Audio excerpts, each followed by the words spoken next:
Good morning and welcome to Weekly Wake Up. I'm Randy Barber, the Chief Communications Officer for the Boulder Valley School District. And every week we try to bring informational ideas to our staff, allow Q&A with different folks in our community. Today I'm really excited. We've got a panel group of amazing teachers that are going to talk to us about what they're doing in HyFlex learning and instruction. And before we get going, I just want to mention that we do have a link. If you have questions that you want to ask them today, you're just going to go to bit.ly, that's bit.ly/BVSD Wake Up all together. And you can ask your questions throughout the show today, and we'll be looking at those. I do want to encourage everybody to stay succinct in their questions, and also on topic today, again, we're talking about HyFlex. There will be opportunities in the future to ask other questions, and if there's things that we can't answer here today, we'll try to get them off to the appropriate departments as well. As I said, we've got an amazing panel of teachers that are joining us, and that always makes me super excited because, you know, while some of these sessions are really about, you know, sharing information and getting people like Boulder County Public Health, like last time, on the phone or on the call, and just having them kind of talk about what they're seeing and that kind of thing. This, I think, is even better, especially for teachers, in terms of the idea of sharing ideas and really kind of getting deep into, you know, how can we make this work? You know, what didn't work? How did that, you know, how did we pivot to new places? So on that topic, I'm going to have each person introduce themselves that's on our panel. We got a pretty big panel, and they're going to kind of share a little bit about who they are and where they work, and then also you know, one thing that's worked so far in this HyFlex environment for them. Let's start with Dan Greenberg. Hi, I'm Dan Greenberg. I teach 6th grade math at Manhattan Middle School. Good morning. Good morning. Do you have something that you want to share in terms of something that's for you? Sure. Sorry, I missed that part of the prompt. So something, you know, what's working are like digital tools that allow me in real time to see what students are thinking, see what they're doing, and connect students together on the same platform. So Pear Deck has worked really well for that, because I can see what they're typing when they're typing it, and I can share student work and thinking with each other. Desmos has worked really well. GeoGebra I started messing with this past week too. Woot Math I'm going to introduce this week, and has some similar characteristics as those others, and Go Formative. And you know, a few of these kind of already have presentations or questions that are aligned to the materials I've chosen to use as my center bit of curriculum. So having students kind of all on the same platform, at least during synchronous teaching, has really, that's probably the most successful thing I feel has worked, particularly during first quarter. This past week, I'm not 100% sure yet. So thank you for sharing that. Let's go to Meredith over here in my corner. Good morning, everybody. My name is Meredith Antonuccio, and I teach 2nd grade at Eldorado K-8, pre-K-8. And something that's working right now for me, my teammate and I have an awesome teammate, and her and I decided when we went back into the classroom that we wanted to kind of keep things consistent from when we were teaching at home. And at the beginning of the year, spent a lot of time building up a classroom community. So I'm having the kids do a lot of the talking and the learning still through the use of Kagan strategies. So they're still doing pair shares and table group partners. I'm pulling sticks for question and answer time. So the students are still really involved in the learning versus me doing a lot of the straight teaching and talking all the time. Awesome. Thank you. Laura. Hi, I'm Laura Vigil, and I'm Mayor's teammate, so I'll piggyback kind of off what she says. I'm also at Eldorado K-8. I think when we went back in, the whole ideal of shifting from virtual to in-person was our numbers were changing daily. We didn't know what to do to manage all the students, and we knew we were going HyFlex, so we knew we'd have around 7 virtual and 18 in-person. And so I think our mindset when we did that was just like Mayor said, to go in and teach the exact same way we taught virtually and then make adjustments from there. I think between using Seesaw as our learning platform and the Revis technology to help us communicate with our students in the classroom so that it just feels like one unified class, that's really helped us. Also, our organization setup, we've made it so that the way we're set up and our plans, our objectives, all of our paper learning targets, everything's set a week in advance so that if we have to flex out or if we have certain students flex out or if anybody comes and goes, it's a matter of picking up your computer, your dot cam, and your instructional pieces and walking out. So I think it's that organization and then using the platforms. We just teach like we did, whether we're in the classroom, whether we're virtual, or whether we're HyFlex. And we use the Seesaw platform to check the students' understanding. Awesome, thank you. I think we've got two teachers that are from Superior Elementary. I don't know if they're a team like that. Jennifer and Amy, do you guys want to sort of talk next? And Charity, the three of us. Oh, Charity, okay, the whole group, all right. Yeah. How are we? So it's interesting. So we kind of have a little different approach. We've been doing, I guess our belief was that kids are just getting so much screen time lately. So we're kind of trying to gear a little bit off of, like, we're teaching in a different way than we were teaching when we were online. We're doing more paper and pencil things, sending work home with our online kids weekly, which has been going really well. So we try to plan a week ahead. So today we'll be sending work home to those kids who are online. They come and pick it up at school. And that way, when we're doing activities, they have those same activities at home that we're doing in the classroom. And we still do some stuff online, especially on Mondays. But we try to do as little as possible just because I feel like the kids were getting so much screen time, and that kind of was an issue for a lot of kids. So we're trying to have a mix between like Seesaw, but then also just, writing on paper and working on handwriting and doing different, projects that we would do in the classroom. So that's been kind of nice. I feel like, when we made that shift, it felt more natural. And I feel like the kids really responded to that.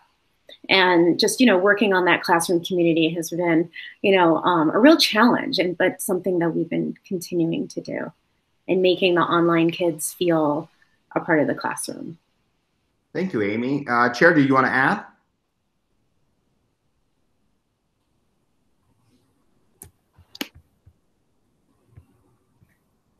Sorry. Okay. Yeah. So I think just for me, the Revis system has been amazing. When I think about just being able to do what we're doing, it's pretty crazy that we have the technology and the tools to be able to teach kids at home and kids in school at the same time. So that's been pretty amazing. I still use the Seesaw platform within my classroom with my online kiddos, and that has really helped. And I also do the material pickup, so they come and give me work that they've done for the week, and that's been really helpful. So I can give them feedback on their writing or check their math work, as that's a little bit harder to do on Seesaw and those avenues, especially giving writing feedback. And like Amy mentioned, just seeing their handwriting and have them physically work on their letter formation and that kind of stuff's harder to check when they're online. And so that's worked really well. And I think for me, just trying to make sure I'm including all of the kiddos in the discussions of just, picking an online kid to share their thoughts and an in-person kid, and kind of trying to build that community that way has worked pretty well. All right, thank you. Jennifer, do you want to add on that team? Sure. Everything the same that Amy and Charity have said is very similar to mine, as that the Revis is amazing. I mean, the setup that Zach and IT helped us do, from our Chromebook to our laptop to our projector to our TV to the camera, and the amount of wires that I stand on all day, it's amazing. But it really works, and we appreciate all those fun new toys from the district. I do on every Friday, my my three boys and their parents, they walk up to the school. Amy, Charity, and I are really lucky because we all have our own door. So they don't have to go to the front of the school. They don't have to pass through the whole school. They can just feel really safe and come right to our door after school with their parents. And it really helps these three boys in my class feel like they're part of the classroom, because they come in every Friday to drop off stuff, pick up stuff. And then every Monday in my classroom, they come again and they pick up things, which has been awesome. A challenge is that I know all three of them want to be in the classroom so bad. And so that makes me feel really sad. Their parents this last Friday told me two of them, they cry every day before they log on. And it is so sad for them to see the 20 kids and me in the classroom together. So I guess that's kind of a challenge too. Like some of these other classes that are purely online and purely in person, at least those kids don't have to like see each other and feel jealous.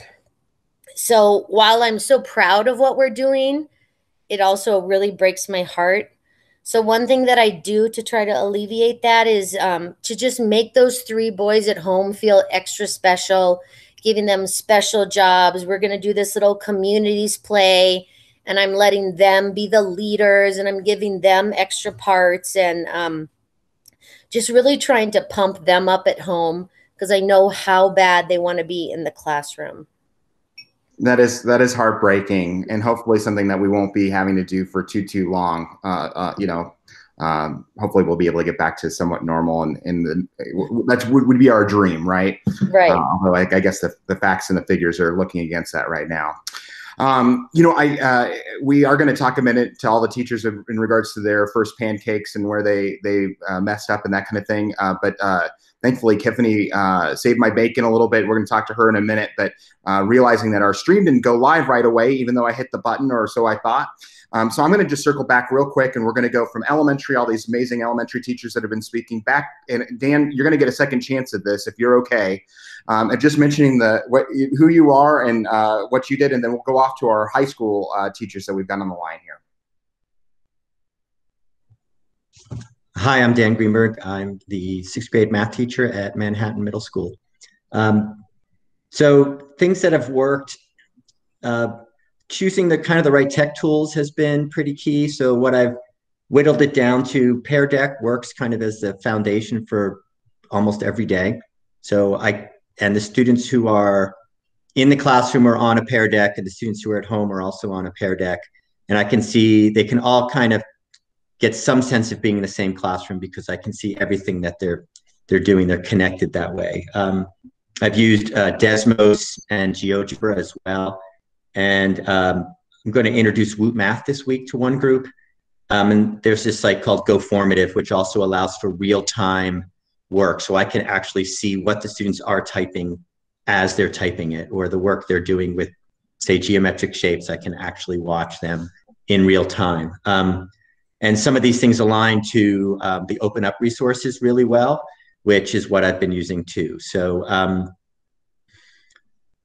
I think what I thought kind of worked this past week pretty well was the students who came in, everyone was on the same tech tool during the first hour of class, which is that synchronous time.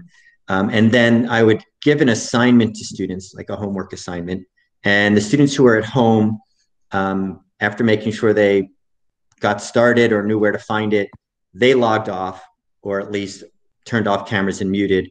And I worked in class on a different assignment with the students who were in the classroom, something more pencil paper oriented, something they could use materials with. And then did the same thing on Wednesday, and then flipped it Thursday, Friday. So the students who were in class Monday, Tuesday had acted those same assignments, the home assignments, and the students who were in class on Thursday, Friday got the same kind of paper, pencil, hands-on materials. And I think it worked pretty well. I think it gave me a chance to walk around the room and work with a small group. It's kind of like coming up with 3 lesson plans per day. So that's the challenge there. And hopefully the students who are 100% online, I'm still trying to figure out how to make sure I maximize their engagement because they're not getting these opportunities during the second half of class, during the asynchronous time. So, but generally speaking, that's the outline that I think is going to work. So. Thank you, Dan, and thanks for doing that again. Yeah. Brooke, I see that you're here from Manhattan. Do you want to kind of share a little bit of your best practice so far? Sure. Hey, good morning, everybody. I'm Brooke Smith. I teach science to 6th graders at Manhattan and a digital art class, multimedia productions. I would say the very best piece for me so far is just relationships are so important in teaching. And although I was surprised at how well we developed relationships in the full online. The obvious benefit of the HyFlex program is that the kids are in there and they're really, really excited. So I'm so happy for them. And I tell them every day, now this is really hard for me, but are you all loving this? And they're like, yes, this is the best. I'm like, all right, I'll keep doing it. So it's just having them in there and the connections. And I'll leave it at that, as that's the best part for me. Okay, thank you. Yeah. Aaron Hickman from Fairview. Hi, yeah, Aaron Hickman from Fairview. I teach Algebra 1, Algebra 2, and I'm the lead teacher for our math study table. And I guess, you know, when we went into the year, we really kind of had 3 things as a focus. And I'm lucky that I have a wonderful team, but we wanted to emphasize the routine with our kids. You know, when we're teaching Algebra 1 and geometry, we don't necessarily have the real confident learners, right? We've had a lot of kids that have struggled with math in the past. And so we wanted to create a system that kept the same routine for these kids. A lot of these kids struggle with executive functioning. They struggle with confidence. They struggle with a lot of different things. So we wanted to try to create a system that no matter where we were at and what phase we were in, the system wouldn't change much. It's really shocking for a lot of these kids to go back and forth from different systems to different changes, you know. And so we wanted to try to maintain a class routine as much as possible. So my team worked really hard. We created all the materials for the entire first semester, got them printed, got them to every kid.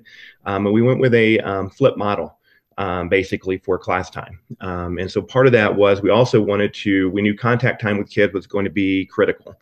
You know, so we wanted the 90 minutes that we had with each kid during the day to be with us working with them, not just listening to us talk.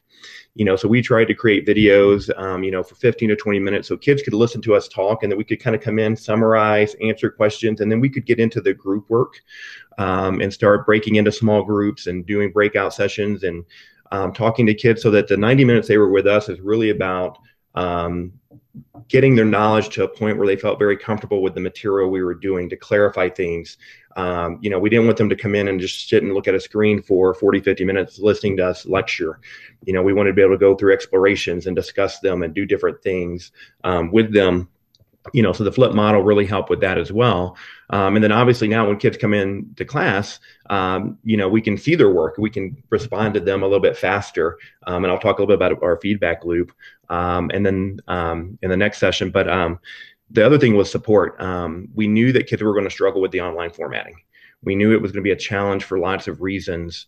And so we also have, we overloaded our classes with students we assumed would struggle. Knowing that if they, for some reason, they couldn't finish the curriculum in the first 8 weeks, we could work with them through Math Study Table for the next 8 weeks.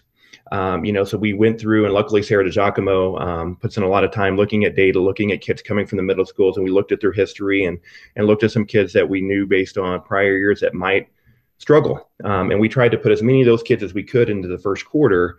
That way, if they didn't finish, we have another 8 weeks. And so that's what we're doing right now. We're working with a lot of kids in Math Study Table that didn't quite finish their credit.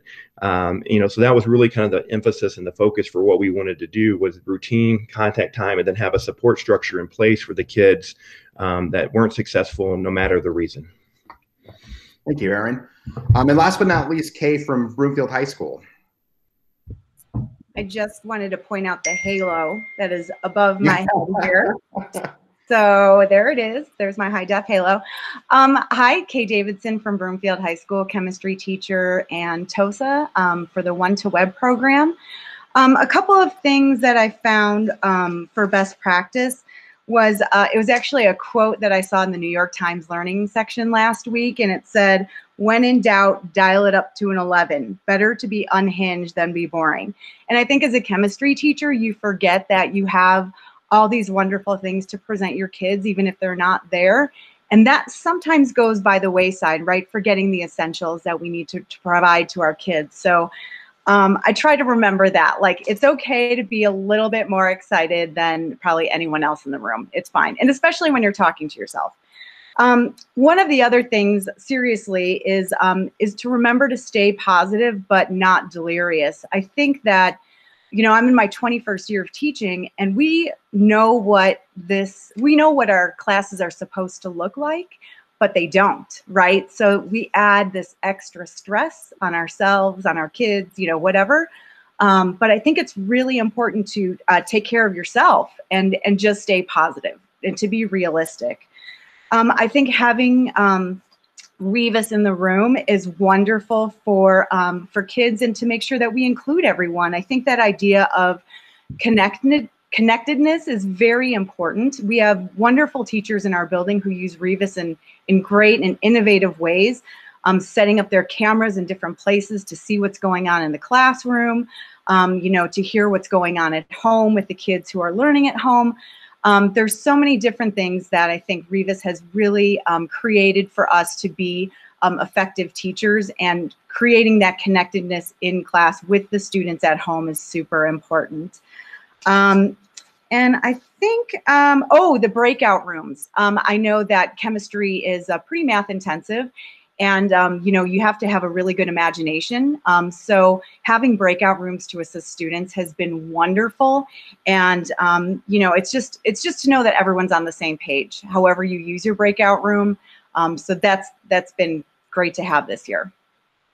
And I just want to mention, I didn't ask permission to mention this or not, but Kay has been doing a great job on a blog and sharing this with other teachers, and some, even kind of how to use the Revis, which I like Revis in the room. I think that sounds like a great marketable thing that I might have to use. But beyond that, just sort of sharing experiences and some of the the frustrations, the idea that schools are going to be looking a little bit differently, as she was just saying there. So I just wanted to give a shout out for what an awesome way to share those experiences and learnings to other teachers.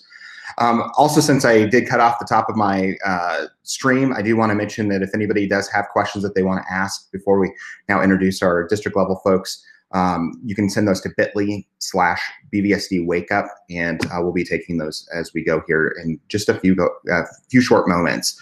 Okay, so before we move on to all of our burnt pancakes, so it's not just me, which I do have another thanks for saving my bacon to Jennifer Korb for helping to realize that we weren't streaming. That was kind of a mess. But let's start with Jennifer. You want to just introduce yourself?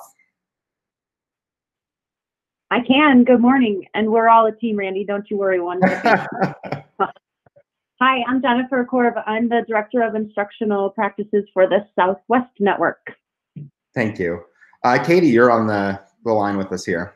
Good morning, everyone. I'm Katie Mills, Director of Professional Learning. And before I go forward, I just want to acknowledge all of the teachers on this call for not only the incredible work you're doing and the amount of hours you're putting forward to creating as great as it can be learning experience for our kids, but also for sharing your experience with your colleagues. I think we're all learning so much right now. And I never thought 2 weeks in, I'd be calling people up and saying, you are the expert. Can you come and please talk to the district live? But we're going to really have to call on each other in this hard time and be experts and share everything that we're learning. So thank you to all of you for getting online here bright and early. I'm so grateful for each of you.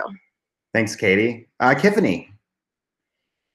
Yeah, I'm Tiffany Lightock, Director of Instructional Practices for the Northwest Network. And echoing Katie, it's just exciting to see this evolution that's happening, this forced evolution, and to have all of you all be willing to share what you're doing in your classrooms. We've learned a lot from you in the last few weeks, so we're excited to hear more from you all. Thank you. And Heather, plus I'm going to let you ask the question that you asked in the chat to one of our teachers, and then we'll go around the second thing for the pancakes. Oh, sure. Good morning. Happy snowy Monday. I'm Heather Hansen, and I'm the coordinator of instructional practices in the East for all our Broomfield, Lafayette, and Erie schools. And I think this has just blown us all away because we're learning the work by doing the work, which can feel really scary and overwhelming. And I think what you've heard already this morning is there's no right magic number of synchronous versus asynchronous minutes. And so we've seen just from these amazing teachers here, a big pendulum of the number of, minutes that students are online, whether it's are live, whether it's from a big block schedule or from the elementary lens. And so I think if there's one thing I can kind of share from working with so many teachers and being in so many classrooms the last few weeks is just that to trust yourself and think about the intentionality of why students are live or what students are practicing if they're not live. So there's a huge range of screen time. There's a huge range of the synchronous versus asynchronous. But as long as you have some intentionality around why you're live or why you're not, just trust yourself in your communities. And if it's working for you and your kids, don't worry about if you're doing it right. Oh, and the question I put in chat was for Aaron. You'd mentioned your math study table, and I just wanted to ask you a little bit more, to share a little bit more about that, because it's such a powerful example of having that space for students to reinforce and reflect, who maybe need a reteaching or need something, especially in this online world. It's tricky sometimes to know if kids are getting it on that first good universal teaching. Could you talk a little more about that, Aaron? Sure. You're working on that? Yeah, and we started this about in the spring of, I guess, 19, kind of as an experiment. And then we put it in place last year. And basically what we did was for any kid that was struggling for whatever reason, we would pull them in on an off period and work with them, once or twice a week to catch them up on whatever they were struggling with. We're moving to standards-based grading, and so that made it a lot easier to kind of focus in on what pieces they needed. And so it allowed us to find time to meet with kids, to kind of build another relationship with them. So we really taught it as a team. So there would be multiple teachers and sometimes from multiple disciplines in a room working with kids, just trying to help them find success. And then obviously this year, we can't just pull them from, out of class or, during their lunch period and work with them. So we had to be very creative with that process. And so we started online to where in that afternoon class for us ended at 1:20. And then basically from like 1:50 to about 4 o'clock, building 30-minute windows where kids would come in and we'd work with them online to go through whatever they weren't getting in class for whatever reason. So we'd bring them in and we'd work with them online. Sarah and I would sit there and divvy up the kids and we'd go through whatever they were struggling with. And then it's evolved as the phases have changed. So as soon as we could bring kids in on campus, we went to in-person math study table in the afternoon twice a week. And we were outside, we set up tables, we had kids walk, we had one kid walking 2 miles just to get there. For his in-person study table, even though he was really struggling online. And now that we are back to our cohorts now, we moved to having in-person study table every day after school from 1:45 to 3, so that every kid at least once a week can come to math study table. And then now we have online from 3:15 to 4:45 at night. And we're still kind of fitting the kids in that are online only, or, the day they're not at school to find that time to work with them. But what we're seeing is it's for a lot of kids, for whatever reason, it's a struggle to translate it through the virtual learning. The things that we see with them once they come and they sit down. And so like we're giving them assessments on paper now versus electronically. And they know the material, but for some reason, to get them to show that through the virtual world and the virtual learning and the assessments that we're doing online, it's really hard for a lot of kids. It's very difficult, and you think about having to look at a screen right, and transfer, all that information up and down and back and forth. For a lot of kids, that's very overwhelming.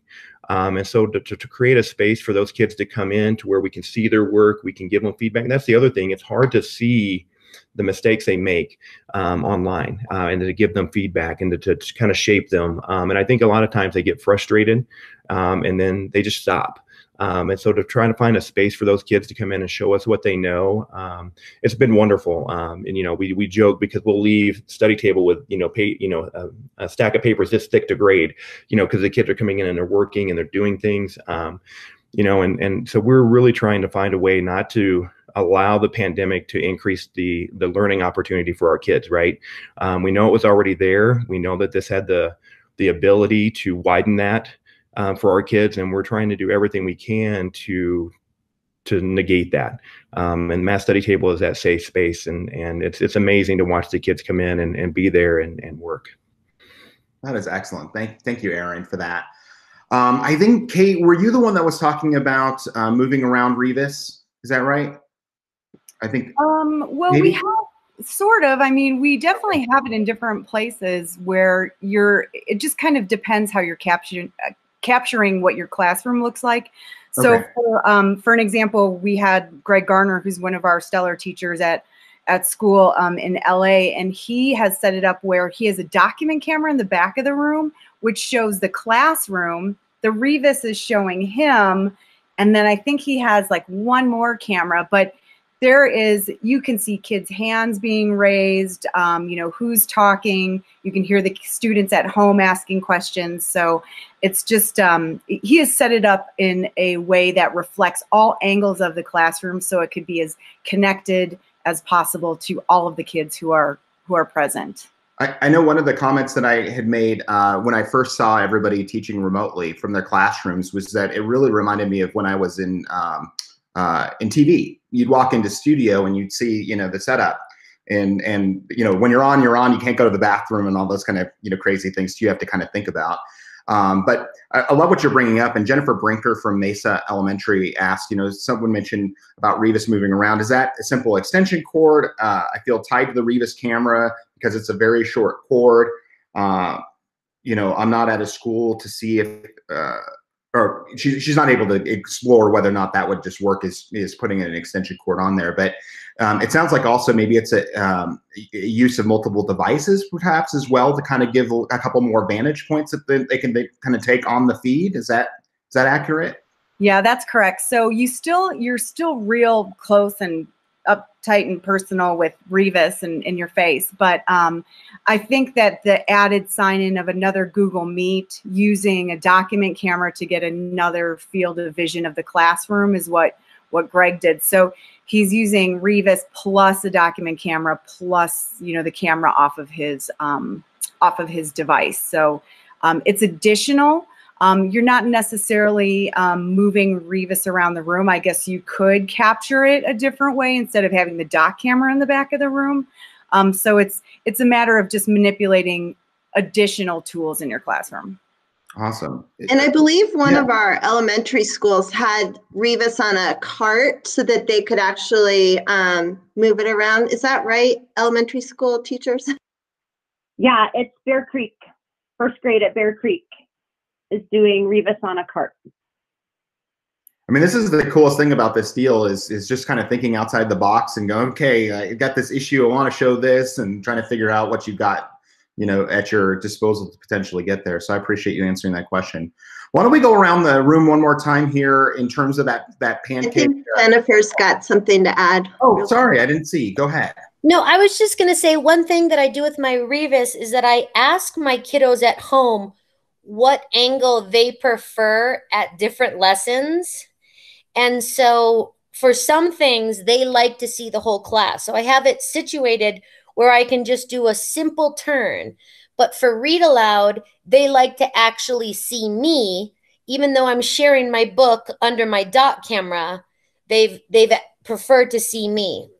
So I just kind of make sure for those first couple weeks, I just ask them what they prefer. And then I try to remember for each specific lesson how to position my Rebus. That's really great. I'll bring up another question from a teacher. This one asked, do you think it's a good idea to have an in-person student be the point person for the online students, so that we do a lot of turn and talk, and it feels like the main time the online kids feel very left out. Any sort of suggestions on this? And I think to a certain extent, maybe what she's trying to put her finger on a little bit is how do you ensure that you're hearing? And I love what you just said there, Jennifer, in regards to the idea that, your students are telling you, hey, we'd rather see it this way. How can you incorporate that during your lessons so that there's a kind of a representative that's helping you to get that, or you just open it to people just to shout out their needs, or how does that work? So I actually talked to Heather a few weeks ago when I was setting up my classroom jobs, and she gave me this idea. I have 2 kids in person that are they're called the online buddies. And they are just always responsible for keeping an eye on the online kids. We're lucky we have gigantic TVs in the class, so we can have our kids bigger than just the monitors that we were given. So 2 kids in the class are always the online buddy. So if they see their hand in the air and I'm not looking at them, they'll just say, hey, Mrs. Lehman, so-and-so needs something. But on the other hand, I'm kind of lucky. My 3 online kiddos are really responsible, respectful kiddos. So I've given them the right that if they have a burning question, they're allowed to just say it. And they have not taken advantage of that. And they've been really respectful. So I've been lucky with that. Oh, that's great. Heather, is there anything that you wanted to add on that front? Sure. The secondary, that idea of a chat watcher has sort of been working pretty well as well. So you can have, someone who's kind of in charge of that. And one teacher I worked with is using like 3 different colored cups. I don't know, you might have seen that in some of the tips and tricks that came home, but a red cup, a yellow cup, and a green, like solo cup or whatever. And then if the cup is on top, each one means something. So like the green one means we're good. The red one means we lost somebody or people are frozen or whatever. And the yellow one might mean that someone has a question. So even with the older secondary kids, some type of color system, when you have so many students online and much fewer in class, can work too. And you can rotate that job so someone doesn't, isn't the chat watcher all the time. But also it gives those at-home students a chance to interact also. It's just a matter of switching your headphones if the teacher only wants to hear the online kids and support them, and switching that microphone to the headphone feed. And Kay probably can explain that better than me. But yes, the chat watcher can help, or the online buddy. Kay, is there anything that you want to add there?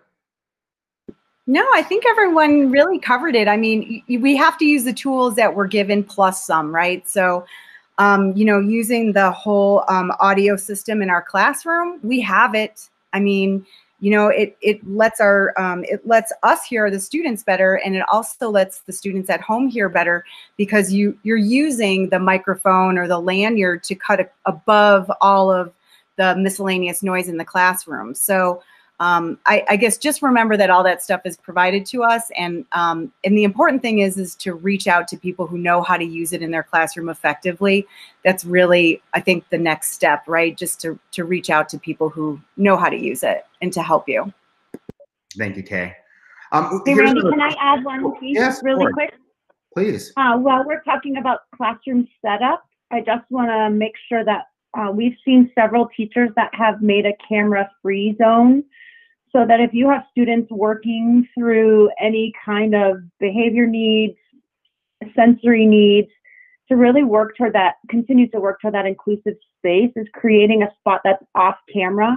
Because one thing that we're working with teachers on is you're now broadcast into people's homes, and to just be aware and some sensitivity around some students are working through whatever issue they're working through, and that probably doesn't need to be broadcast into everybody's living room. And so just making a space where that student or group of students still has the space to participate in class, but maybe not broadcast into everybody's living room. So that's something that we've seen working really well in several classrooms, just a taped off space that the camera doesn't reach, so that they just have that space to participate with everyone else. And I think it's probably fair to just mention that, we've had that same conversation reverse in regards to, whether or not a student feels comfortable having their camera on in their own personal, living room or bedroom or whatever is something, for all of us to kind of consider because of equity. And, again, we don't know all their living situation that's going on there. So I really appreciate you bringing that up. Another question that came in, really, I think, as our high school friends are really trying to figure out how this works, the question was from Heather Peter at Broomfield High School. With 4 cohorts, some of those cohorts being as small as 2 people in a class, how do you suggest that we change our practice in this new HyFlex environment? I think that she's kind of touching, and I don't want to put words in her mouth, but what makes me think of immediately is the idea of like, you can have these varying situations where there's more presence in the classroom, less presence. How do you, Aaron, do you want to talk about how do you make that work? Sure. And I can relate to that because I will have nobody tomorrow, just the way the cohorts worked out, right? So even though tomorrow's an in-person day, I won't actually have any students with me. And I think that's where you have to find the best thing that works with you and your team and your content area. And we knew that was going to be a challenge. We knew that at any point in time, we might get quarantined and we might all go home. So trying to find and build a system that we felt was flexible for us to deliver our content in a meaningful way, yet allowed us to work with kids that were, whether 3/4 were online and 1/4 were online, all were online. Even if all the kids come back, we will probably stay in this model because then once again, if we do get quarantined, if something happens, we can easily adjust. So I think, sitting down and talking and trying to find that balance to where you feel like you have a system that kind of flows in and out. It's really nice for us right now because it was really seamless when the kids came in this week, even though we didn't have a lot with the system that we put in place, that we could just kind of keep the same routine. It just meant that now I get to see 5 kids or 6 kids or 8 kids and I get to just have some face-to-face time and start trying to build that relationship one-on-one with those kids. So I think it's just all about trying to find the best fit for you and the resources you have within your content area. Thank you. Anybody else have anything to add on that arena before we keep going on here? I would just stress one thing that Aaron brought up, which I think is super important, is this idea of keeping systems and structures in place online for all of the various possible situations that might pop up, right? So the idea that, we used Seesaw and Schoology and a learning management system, we were fully online really robustly, continuing to use those so that we have all of those systems in place and still going. Whether kids are online in person, really prepares us for all of the what if situations that, we're getting really good at adjusting to on a last minute notice. So just as a highlight of that, of having those things still in place so that regardless of where students are learning, whether it's physically in a classroom or remotely, that we have the tools and the ability to get them the information and the content that they need in order to learn wherever they're at. Awesome. Yeah, I can speak to the, 2 kids in a class, actually from a parent of a 9th grader lens real quick if you want. But my 9th grader came home and her first day and just said, that was the weirdest day, ever. And she was one of those 3 kids in the class. And she noted that something that helped her feel more comfortable. A 9th grader with your whole classmates staring at you was the only 2 people in the classroom, can feel a little unnerving for a 14-year-old. And she said that what really helped is that during the small group, she plugged into her Chromebook and still was paired with students online. But where the magic was when kids were transitioned to some independent practice and were practicing some things, and everyone was muted, then the teacher was able to come and really get to know those few students and work with them more for individual feedback or a check-in. And she kind of thought, well, that part was awesome. And then not to feel, on the spot during the small group work, she was still paired with a regular breakout group, just like you would be online. So I was going to say that that when I still do my breakout groups, I still keep the in-class kids in the breakout groups that are online. So it might be 3 online kids and 1, so they're still engaged in those small groups so they can still talk to the kids that are at home as well, which I think is important. It's not just completely kind of, I don't want to create a separation between in-class and online. Perfect. Okay, we've got a couple questions from online here. Lauren Johnson from Lafayette Elementary asked Jen Lehman, What jobs do you have for all the kids?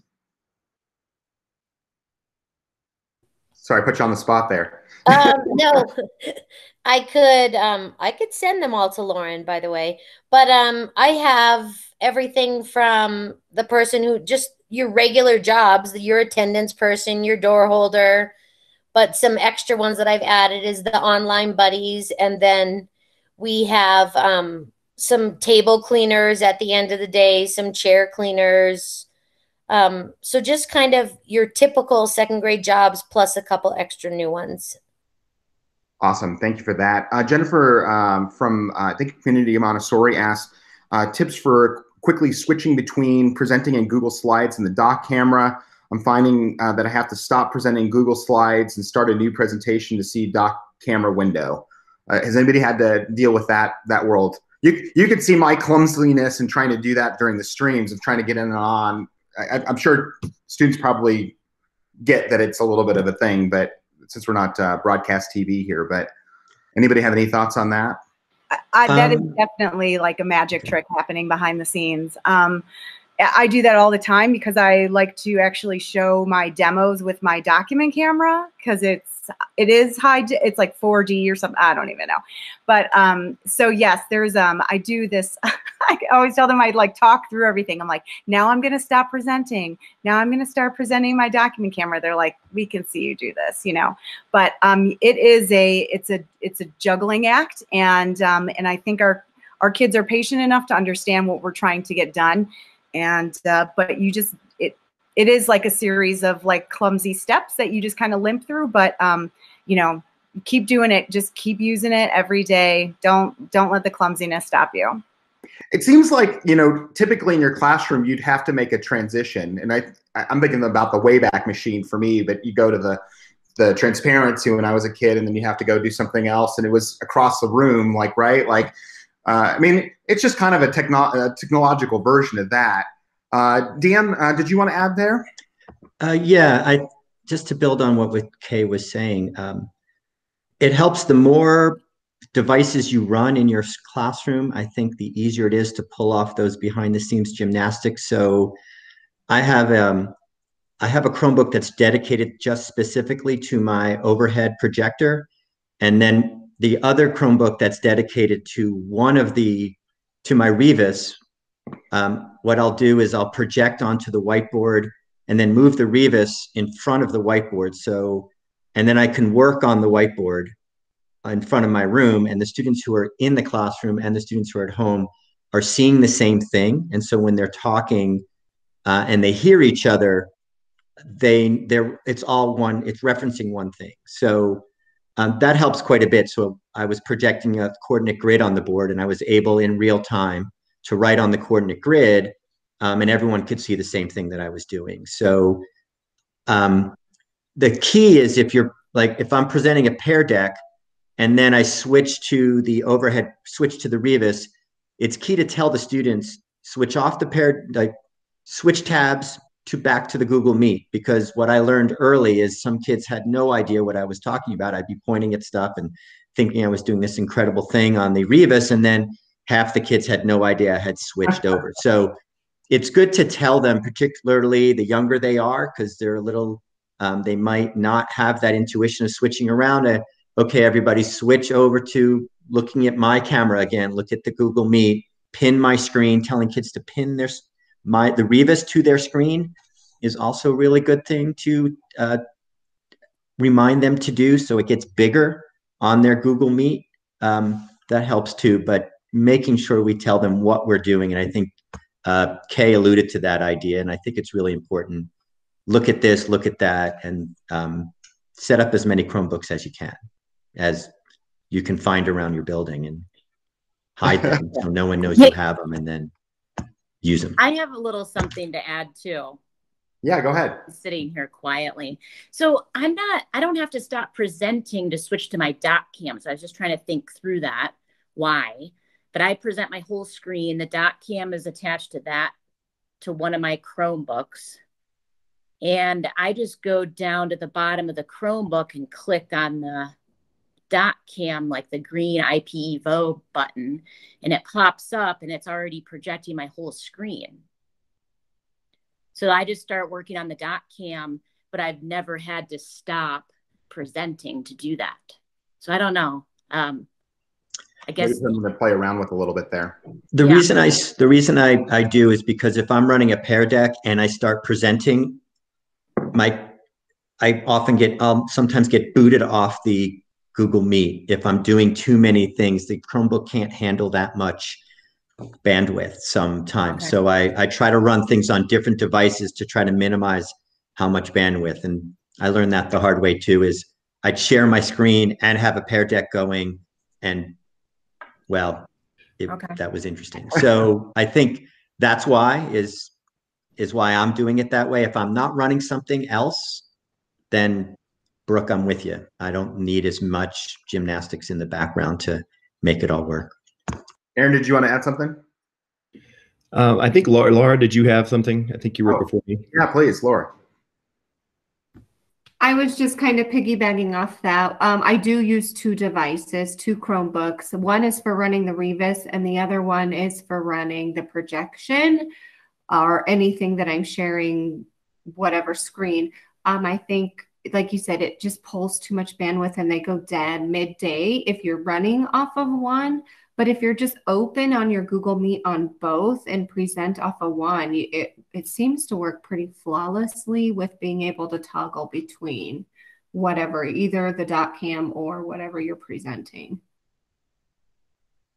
Well, this has been great. I think the bounce around here has been perfect. I do want to ask a question that came up. I think it might have been Dan that was talking about Woot Math and Go Formative. Kind of just wondering about the real-time math things that you're doing. Is there anything else that you can add to those things? It's adding to the, you mean as far as the list of things that I'm using? Is that? Yeah, or your experience with them? Yeah. Yeah, well, I find, Desmos is really great because it's pretty close to real time. It's not 100% real time. I can see where students are, what pages they're on, click on a page, and then have a discussion with that student about the work they're doing. I can't on Desmos see the actual real time like you can on Go Formative, which is just literally I see exactly every letter they're typing as they're typing it, or every number or everything they're drawing on a screen as they're doing it. But Desmos is great for lots of other things. So when I can see their input and I can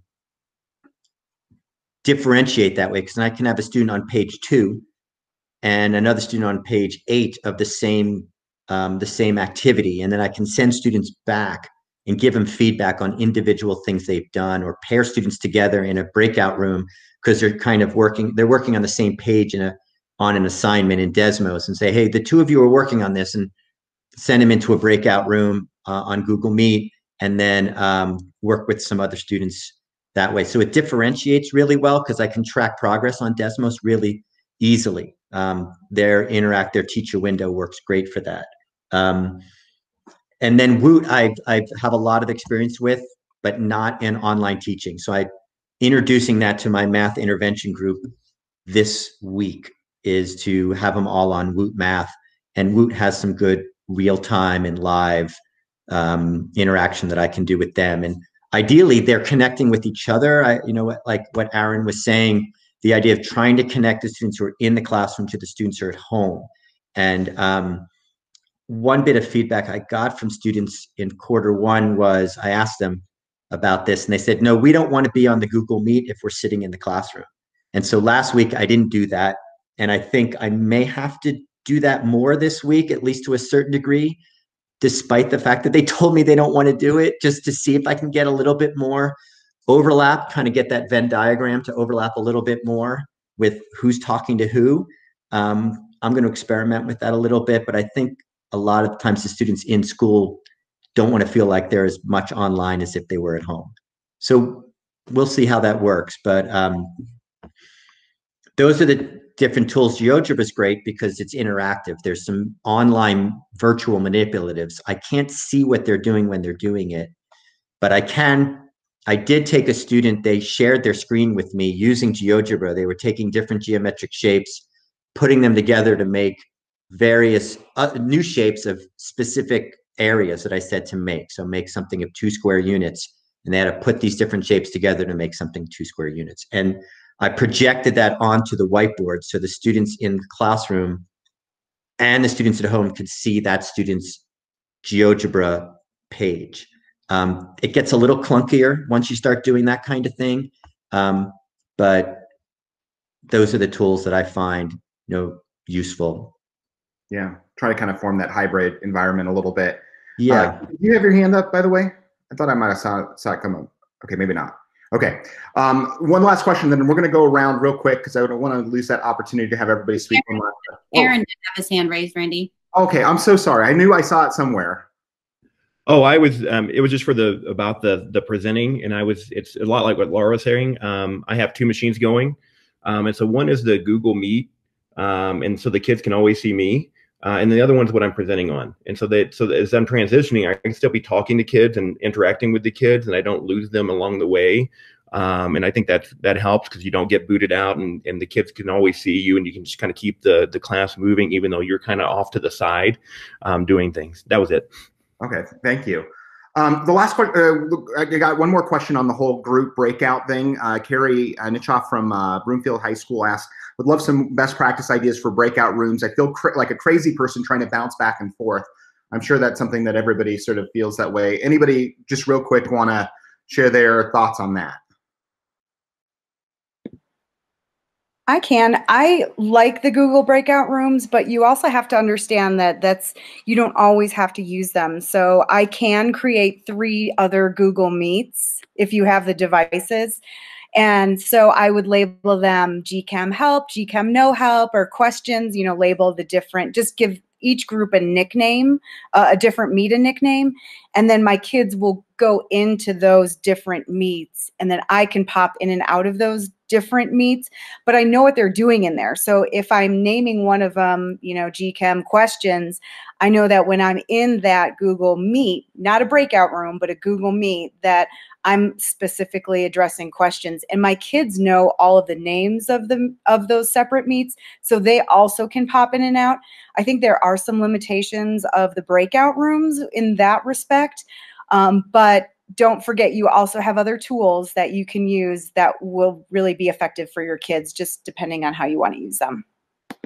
Laura, I see your hand up. Did you still want to add? Yeah, I think from a different perspective, from more like the elementary lens, I've been using, obviously I just grouped based off of data and their needs academically. So for our reading breakouts, just because we're wanting to minimalize the physical movement in the classroom, and you can't pull small reading groups to your table, or you can't have them proximity that close to you, we've been utilizing breakout rooms for that manner. And I think it's just really important where it comes to your organization of your schedule. So the kids just have a schedule on their desk, and they know whatever group they're in meets at whatever time. And so you just drop them into the breakout room. You can run your differentiated reading groups, and then they pop back out. So then it doesn't matter if they're a virtual learner or an in-class learner. We just all meet in the breakout room.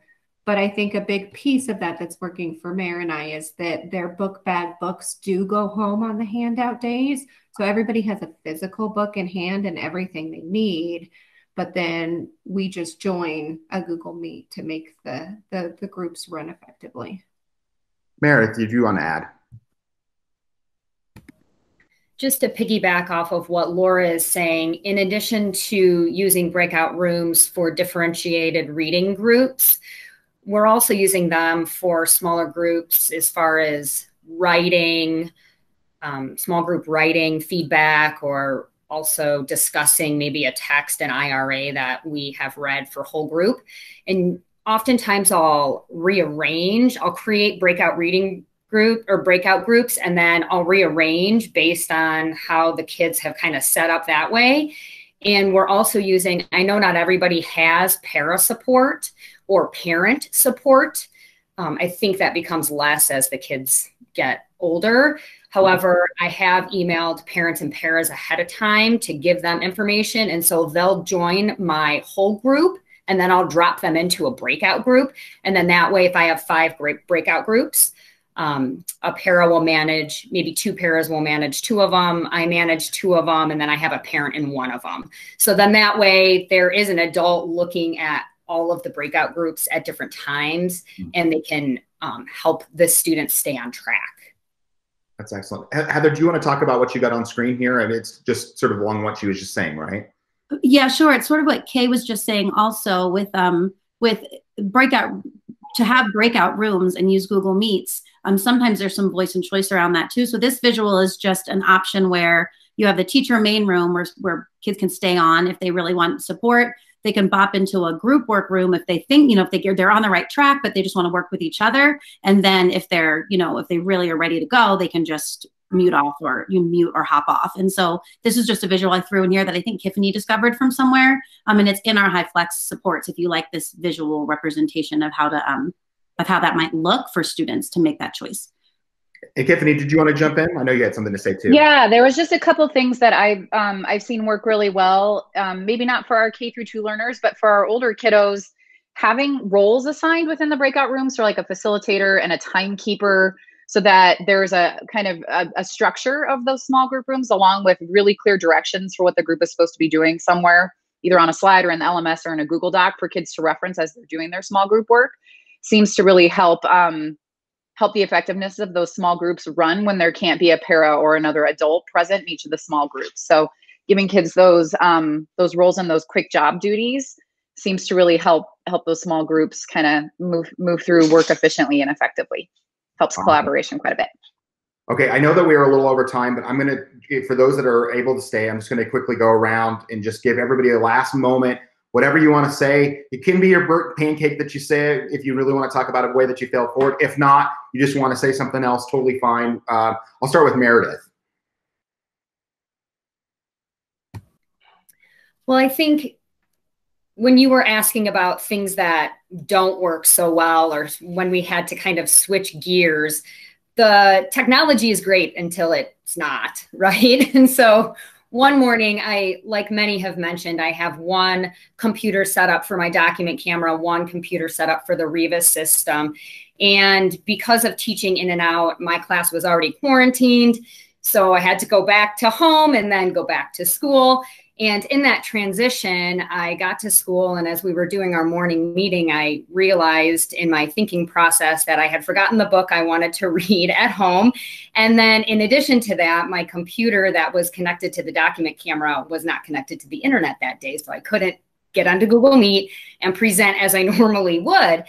So I called our wonderful librarian, Jared Riesel. He had the book I needed to read, thank goodness. So he brings it down, and I kind of use the Rebus system to help me in my normal lesson. And I had pulled it out to a different space in the room where the at-home kids could see the book, and then my children in class could see the book, because Laura and I have a high number of learners that are at home.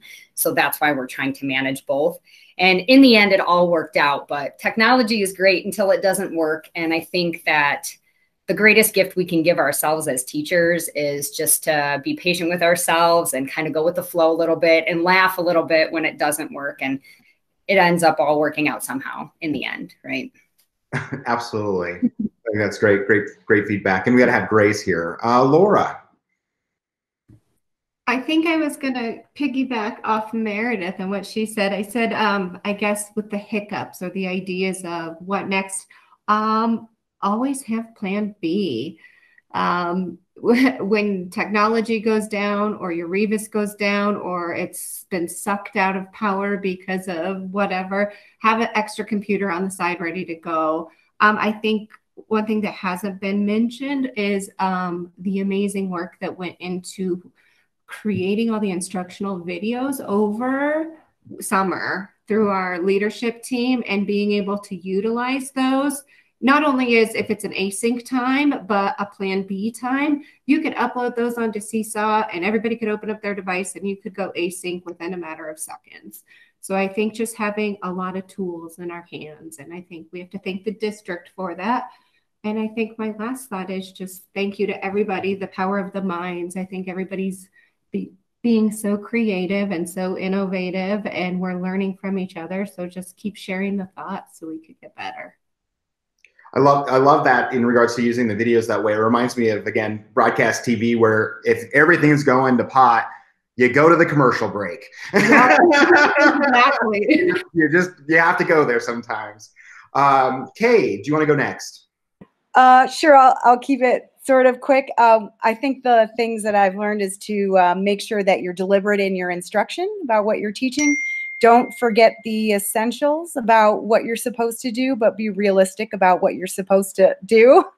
And then also make sure you create those relationships early in your classroom. I think to create an open and safe environment is really what we need to create everything else that happens after that. All the connectedness with our kids, the positivity, the responses that we're going to get from them in the classroom or at home. Just make sure that that gets started pretty early when you create your classrooms or your meets or your learnings. Thank you, Kay. Aaron. I guess I would end with, I think there's a pressure to cover everything that you've covered in the past, to make it like the past, but it's not. It's just not a feasible reality for us at this moment. And I think we have a natural pressure to try to make it so. And sometimes that's unrealistic, and to try to fight against that, to make it as best you can for what it is right now. You can still have really great learning, and you can still make it a really good experience for the kids, even though it may not be what it was in the past. And I think that's just very, very important. And I think to rely on others. There's no way I could have done anything with what I've done this year without my teammates, without my administration, without the other supports that I have. And I think this is the time when we have to lean into each other, and we have to use the strengths of the whole, and not just for our kids, but for ourselves. Because if we burn out, if we aren't there, then the kids aren't going to get what they need. So I think it's very, very important for us to make sure that we're doing the right things for ourselves, and supporting each other, supporting our colleagues, so that we can be there for the kids. Awesome, thank you. Dan. I'd like to just piggyback a bit on what's been said. I think Aaron brings up a good point.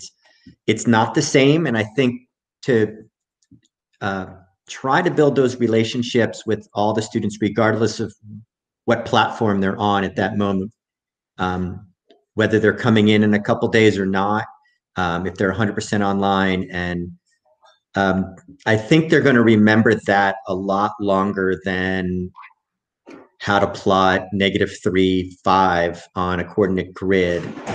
Although I hope they remember that when they get to algebra. So I think that's going to be key. I think that's critical, that the kids who are online or in this environment really are excited about school when they come back. Like, that wasn't so awful. Okay, I want to go to school, as opposed to that was a horrifying thing and I couldn't keep up, and I dislike school even more than I did before. We don't want that. So backing off a little bit, I trying to think about how to learning the pacing, trying to focus on how much can I accomplish in a reasonable amount of time for the age of the students that I have, and thinking about that pacing, which is different than in person. And that idea for the backup plan of, okay, I know if this goes much slower than I expected, is everything else I've kind of put together, can I make adjustments easily so that I'm not all of a sudden in this hole of pushing kids too fast so they can do this other assignment that I've only planned. And if they can't do that, well, then everything fails. So I think that's really important, is to realize the pacing is going to be different, and realize 100% there's just no way to have it be the same. And so therefore plan for that, and know that that's just going to be the way it's going to be. And I think that's probably the best thing a teacher can take away, is that part. And it is okay. Brooke, do you want to go next?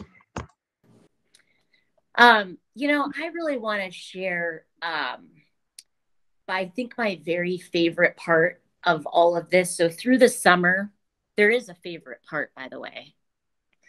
Through the summer, I kept thinking to myself, what in the world do I want my science students to really do?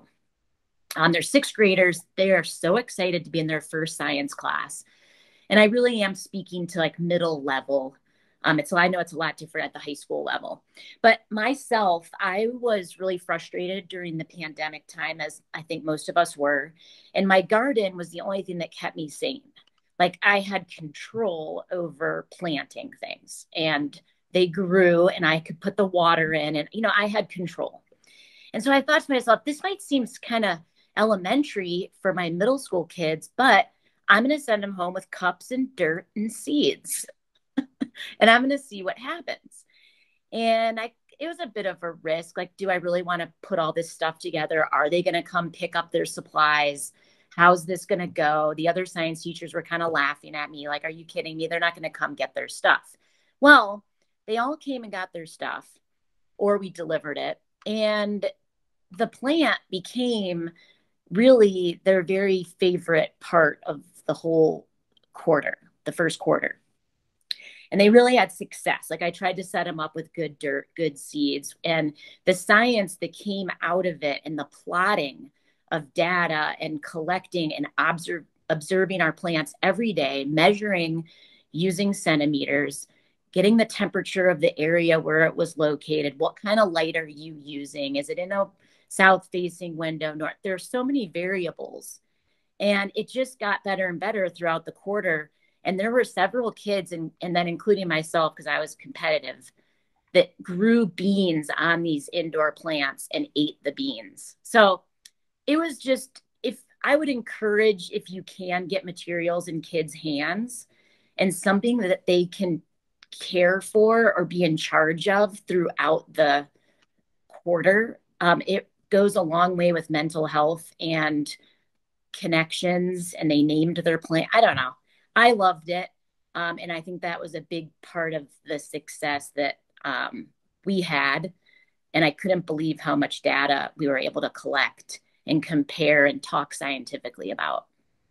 So that is so cool. Get materials in their hands if you can and make it real, and don't just do everything as demos. If you can, it's going a long way. Thank you, Brooke. Mm-hmm. Charity. I think for me, kind of to piggyback on what several people have mentioned, it's hard to not put too much pressure on yourself for where a typical year you would be at this time. And I think that's sometimes where I feel like I'm in this constant monitor and adjust or problem solving mode every day. Even if I feel fully planned for the day, something will happen with something I'm doing, and I'll have to just quickly on the fly figure something else out. And I think that's just, for me personally, makes me feel very disorganized or disjointed at times. So just trying to have that patience with myself and giving myself grace and knowing that this is where everybody is, and we're all struggling through different things and doing the best we can. And I think it's a good lesson to teach our kiddos too, is just, I'll just tell them, please be patient. Like, let me just problem solve this. And they're all pretty good. And the feedback I get from parents has been great and very encouraging, but just having that patience within ourselves of, it's okay if we're not where we would want to be at this time in a typical year, and just to have that grace with ourselves. Thank you. Jennifer. Okay. First of all, I wanted to thank all those teachers who made the videos, especially in second grade, the foundations videos, right? We were thrown into learning foundations this year, and there was a lot of crabby second grade teachers. So poor Katie Mills got the brunt of that. And, but going through with it and being all online at the start and using those videos really helped me learn how I wanted to teach foundations. So it was kind of nice that we all started online and we got to share those videos, because now teaching them in person, I feel like I'm a pro now, and I've been able to tweak it a little bit. So thank you to everyone who made those videos. I just want to say hats off to the middle school and high school teachers, because you have a pretty tricky road ahead of you. I thought we had it pretty hard, but you doing 2 days and 1 days and figuring out how to keep it equal. I mean, man, you guys have a tough challenge. And I know my middle schoolers are going back on Tuesday and they're so excited. And so anyway, thanks for your hard work. And then Amy, I might be taking her thunder right now. She was going to maybe share this, but she had a great idea for lunch, because at lunch we go off to the cafeteria and then our online kids are on their own. So she started doing this thing like a little lunch bunch. So a few kids will stay in the classroom with the kids online and they'll actually eat lunch together. And so we're going to kind of rotate and give kids choices for that. So that was kind of a fun idea. And then also kind of what everyone said, like, we all just want to stay happy and keep our kids happy. So take breaks, go outside, take mask breaks, have fun with your class. If there's a really tricky lesson on Friday, shorten it and do a fun math lesson just to keep yourself happy and keep your students happy. Thank you, Jennifer. A great idea on the lunch bunch too. Amy. Hi, everyone. So there's been so many great ideas today. So this has been such a great experience. So thanks for organizing this. But yeah, I agree with what everyone was saying about technology, that technology is great until it's not great. And so I've learned that a lot this year. I used to consider myself pretty good with technology, but I like the whole acrobatics that you're doing behind the scenes. And, we all have to be multitaskers as teachers, but there's a lot of multitasking going on with teaching and at the same time trying to problem solve. And like what Charity was saying, just like, having patience with yourself.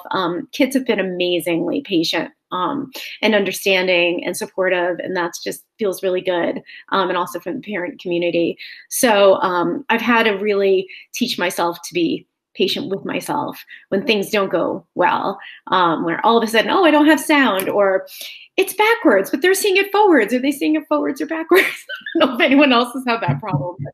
That always throws me for a loop. But I'm trying, I guess my biggest thing is just trying not to let these little problems really affect my teaching, trying to just keep my composure and just move forward, even if there's some glitches in what's going on with technology.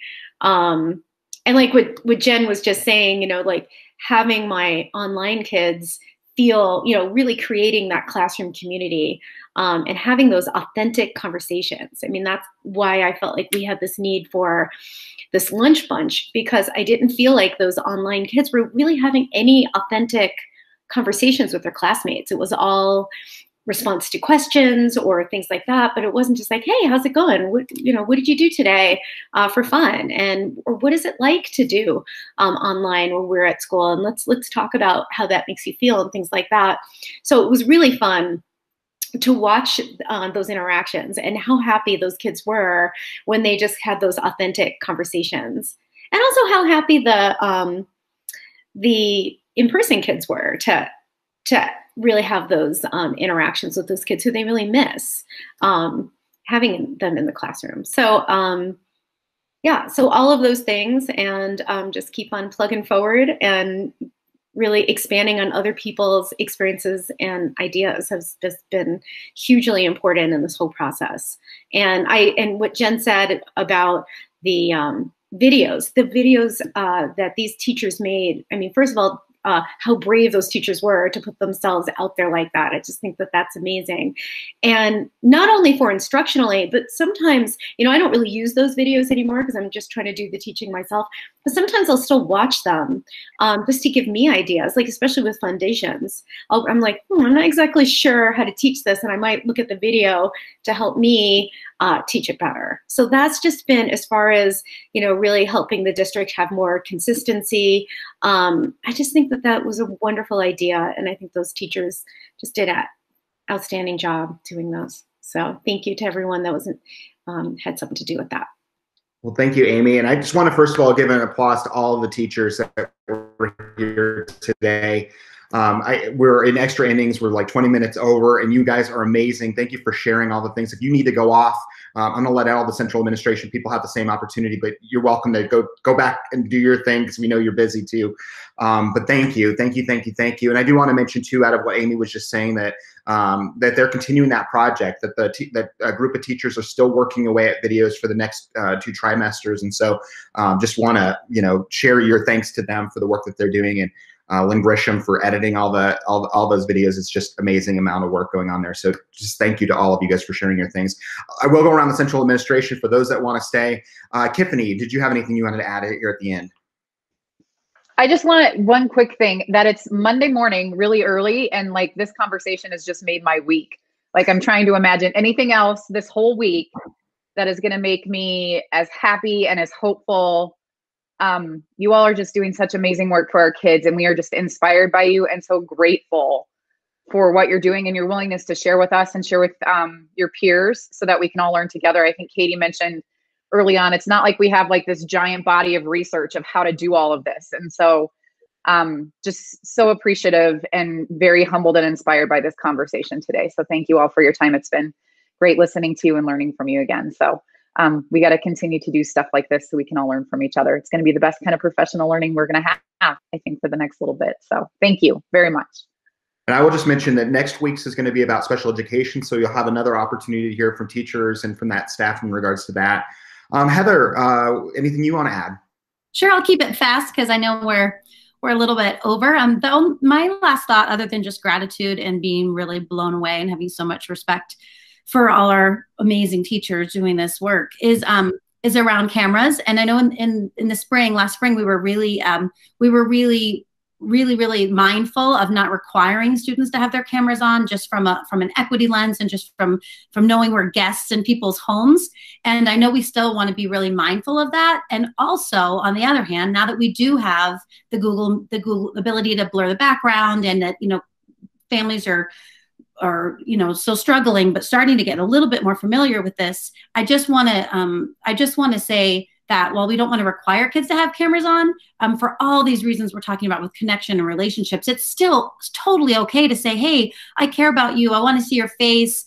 Tell me what's, going on, and to invite students to put those cameras on for the sake of, relationships and connections. And of course, never requiring it, and being mindful that we have older kids sometimes watching their younger siblings, and a lot of tough stuff going on behind the scenes sometimes in families' homes. So, but just the invitation to say, I want to see your face. I care about you. How can we help make that happen sometimes is also okay. Thank you, Heather. Jennifer. Yeah. I think that mine goes with Tiffany's, just an overwhelming amount of gratitude for the lift that you all are doing as teachers. This is an incredible year, and you all are working your tails off. And I know both from my parent perspective and from my work perspective, I see it every day from my parent perspective, how hard you're working. And I know we can never thank you enough from the parent side about what you're doing to hold our children, preschool all the way up, in the best way that we all know how. And so from a parent perspective, I have so much gratitude for all of you for doing that, because I know you're hearing a lot of, this isn't working, this isn't working, this isn't working. So my gratitude to all of you and to all of our teachers who are doing this work. It's incredible. And it is different, and it's okay that it's different, but I appreciate that you're holding their hearts and their self first and working on the academic stuff. So that's it, just adding on that gratitude to all of you for what you're doing. Thank you, Jen. Katie. Yes, with sincere gratitude to everyone, and for all of our employees that are tuned in this morning. Just, I hope you're taking care of yourselves. If there's anything professional learning can do, any trainings that you've seen that we might want to consider bringing to the district, please reach out. You're going to be receiving a survey today from Chris Brecht asking what we can do to continue our support. We have mindfulness classes running through PassageWorks. They're free. Please just check in, and most importantly, take care of yourself, because if you're not taking care of yourself, you can't be the best for our kids. And so put your oxygen mask on first. We're here for you, and let us know. Reach out if there's anything we can do to support you. I think that is a perfect way to end. I'll just again mention that next week our focus will be on special education. We'll have that team as well as teachers talking about how they're supporting kids that have special needs. And I think that that will be another great opportunity to hear directly from teachers. I cannot say enough how appreciative we are to this panel of teachers and to everyone else that is doing outstanding, innovative work during this time. As it was said 12 billion times here, this is new territory for us all. We appreciate the fact that you guys are pioneering new ways to do this. It warms my heart, and I'm with Kiffany in terms of it just made my week. Thank you for that. I will mention that we did receive a number of questions that were a little bit outside of this thing. We'll try to answer those directly, pull in the right folks to answer your questions in regards to substitutes and all that kind of stuff. I will mention that tomorrow at the board meeting, we will be talking very briefly about reintroduction, and attendance will be one of those things. And the expectations for students at school. So just a mention of that, one of the questions that we got. I know that we got a question, and we got this last time too, when we had a teacher talk about her setup in regards to multiple screens. We're not under no understanding that we've got 1 billion computers out there. I know that we just got the last shipment of computers, the newest Chromebooks in for teachers. And so typically what we're hearing people doing is sort of cobbling together what they have, trying to keep the old Chromebooks. And you can kind of hear, some teachers are definitely adding to that thing with personal items and that kind of stuff. So we don't want to pretend that there's just an abundance of equipment just laying around, but people are kind of cobbling together what they have. So I just want to acknowledge everything that we've been hearing. One last thank you, and we hope that you have a great week, everybody. Thanks for waking up with us.